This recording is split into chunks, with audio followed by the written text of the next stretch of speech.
So I thought I'd bring up crash protectors.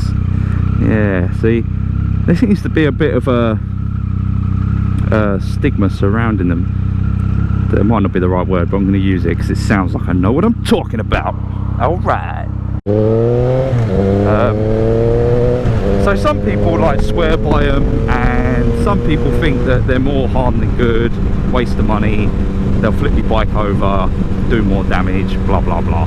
Now, I just thought I'd chat a little bit about this because I've got some crash protectors on my bike, and I've been this bike twice, which I hate admitting, and I'm never allowed to forget because I have such awesome friends. But basically, I crashed once without them, and I crashed once with them. Now, I will straight up admit one crash was at about 50 and one was at about 20-30 miles an hour, but very much the same mechanism in the terms of the crash. So the bike went down like that, and I'll just say as well, like, R&G haven't given me any of these crash bungs. I'm straight up honest, I admit when I get given stuff like my tyres and stuff, I've just bought the R&G ones because I feel like they're probably the best looking ones.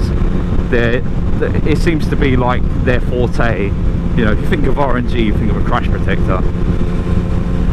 So yeah, anyway, like oh, I've lost what I was saying. Yeah, so anyway, same mechanism.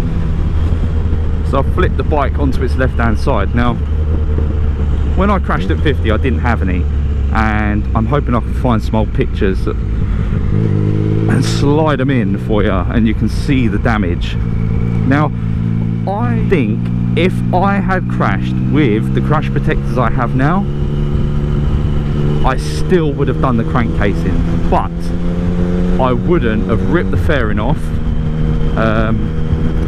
In fact, I don't think I would have done the crankcasing. I really don't. In fact, I'll take it back.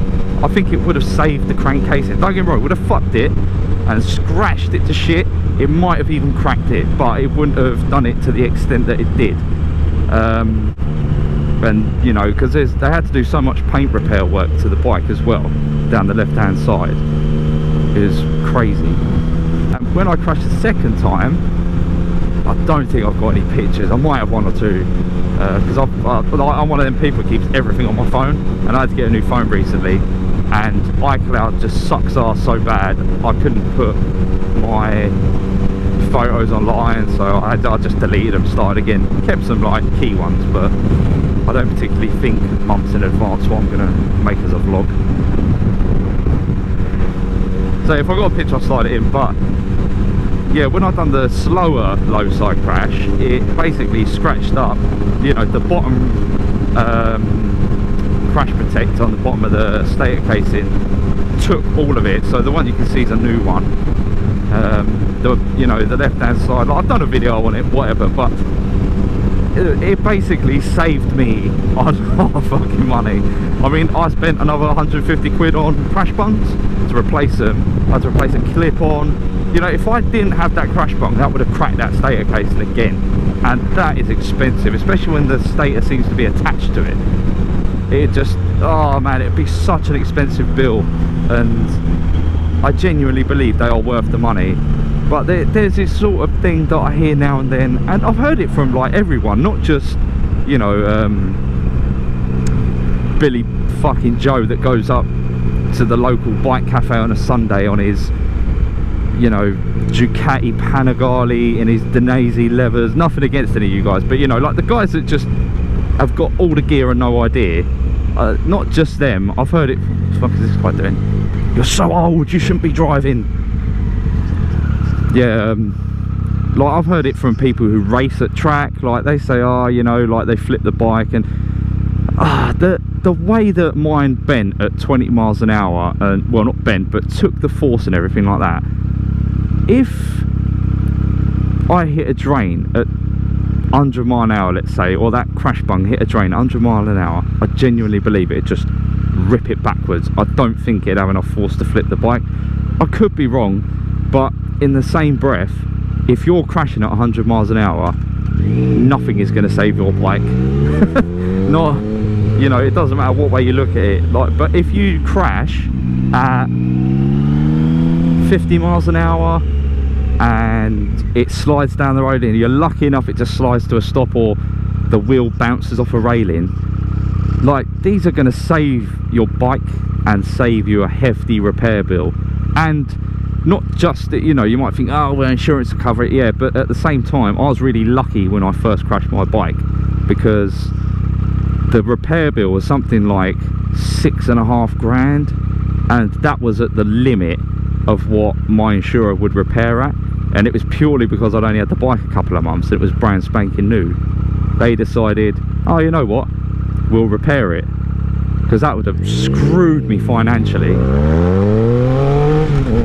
So my humble suggestion is to bang on a set of crash bungs. Now, what ones you get is up to you, like brand wise, but I'd say there's definitely a few key ones. And something I haven't got on this bike are engine case sliders, and I probably should invest in a set, but I had them on my Daytona and I've never crashed it. But definitely get engine covers, because that is so expensive if that goes wrong. And then these big bungs on the side. Like, I've got fork ones, and the fork ones didn't get touched at all when I come off slowly. It basically pirouetted on the big crash bung there, and the back wheel nut, and my clip on, basically, on brake lever.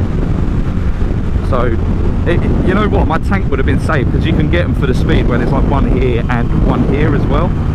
And I didn't get both sets because I thought, geez man, it's going to gash, but you know what, I wish I've got it now. So yeah, that's my thoughts on crash bunks anyway. And you know, R&G, if you want to sponsor me, then straight up I'm down, innit? But yeah, other than that, I'm going to enjoy a bit of nice weather.